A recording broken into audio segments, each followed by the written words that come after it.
القرآن پښتو ژباړه، تفسیر او زده کړه. سید ګران اغا کتابتون یې وړاندې کوي. بسم الله الرحمن الرحیم. شروع کوم په نامه د الله جل جلاله چې ډیر زیات مهربان او پر رحم لرونکی دی. يا بني إسرائيل اذكروا نعمتي التي أنعمت عليكم وأني فضلتكم على العالمين واتقوا يوما لا تجزي نفس عن نفس شيئا ولا يقبل منها عدل ولا تنفعها شفاعة ولا هم ينصرون. ای بنی اسرائیلو، یاد کړئ نعمت زما هغه چې انعام کړی دی ما پر تاسو. بېشکه ما غوره کړي یاست تاسې پر خلکو، او وویرېږئ له عذاب څخه د هغې ورځې چې لرې کولی به نسي هیڅ نفس له هیڅ نفس څخه هیڅ شی، او نه به سي قبلولی له دغه نفس څخه بدل، او نه به نفع رسوي ده ته شفاعت، او نه به له دوی سره مدد وکړی سي. وَإِذِ ابْتَلَى إِبْرَاهِيمَ رَبُّهُ بِكَلِمَاتٍ فَأَتَمَّهُنَّ.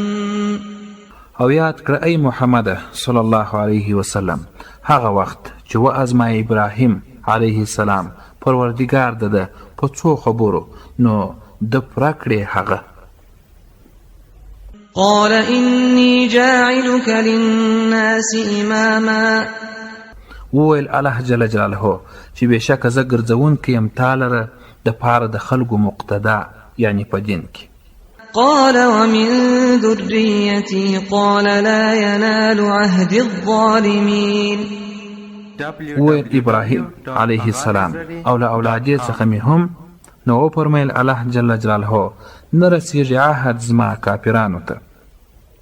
تفسیر: بني اسرائیل په دې ډېر مغروره وه چې موږ د ابراهیم علیه السلام اولاد یو، او الله تعالی جل جلاله د ابراهیم علیه السلام سره وعده فرمایلې ده چې نبوت او مشري به ستا په اولاده او نسل کې پاته وي، او موږ د ابراهیم علیه السلام په دین باندې یو او ګرد د هغه دین منو.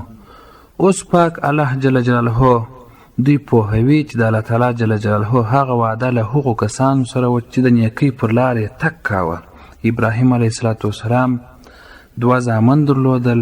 تر یوې مودې پورې د اسحاق علیه السلام په اولاده کې مشري او نبوت و. اوس د اسماعیل علیه السلام او اولادې ته رسېدلې ده، ځکه چې د خپلو 2 زامنو په نسبت دعا کړې ده او فرمایلي دي چې د اسلام دین تل یو دی، شاید ټول رسولان او امتیان په همهغه یوې لارې ولاړ سي، او هغه دا ده کوم حکم چې الله پاک د رسولانو په وسیله را لېږلی دی منل سوی، چې اوس په دغه دین باندې یوازې مسلمانان تګ کوي، او تاسو له دې طریقې څخه مخ اړولی دي.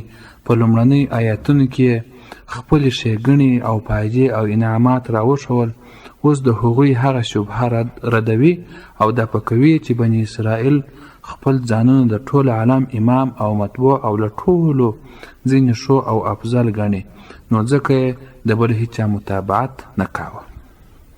وَإِذْ جَعَلْنَا الْبَيْتَ مَثَابَةً لِلنَّاسِ وَأَمْنًا. او یاد کړه ای محمد صلی الله علیه وسلم هغه وخت چې وګرځوله موږ کعبه ځای د ثواب خلکو ته او ځای د امن.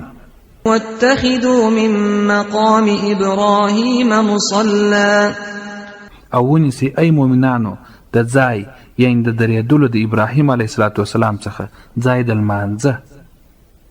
تفسیر: مقام ابراهیم علیه السلام هغه ډبره ده چې ابراهیم علیه السلام د کعبې شریف د ودانولو په وخت کې پرې درېدی. په دې چیغې یا په دې ډبره باندې د ابراهیم علیه السلام د پښو نښانې اوس هم شته. کوم کسان چې حج ته تللي وي، عمرې ته تللي وي، هغوی لیدلي دي. او دی په همدې ډبره باندې د حج دعوت لپاره درېدلی و. اوس حکم دی چې له دې ډبرې څخه نږدې لمونځ وکړی سي او که نه، او دا حکم استحبابي هم دی.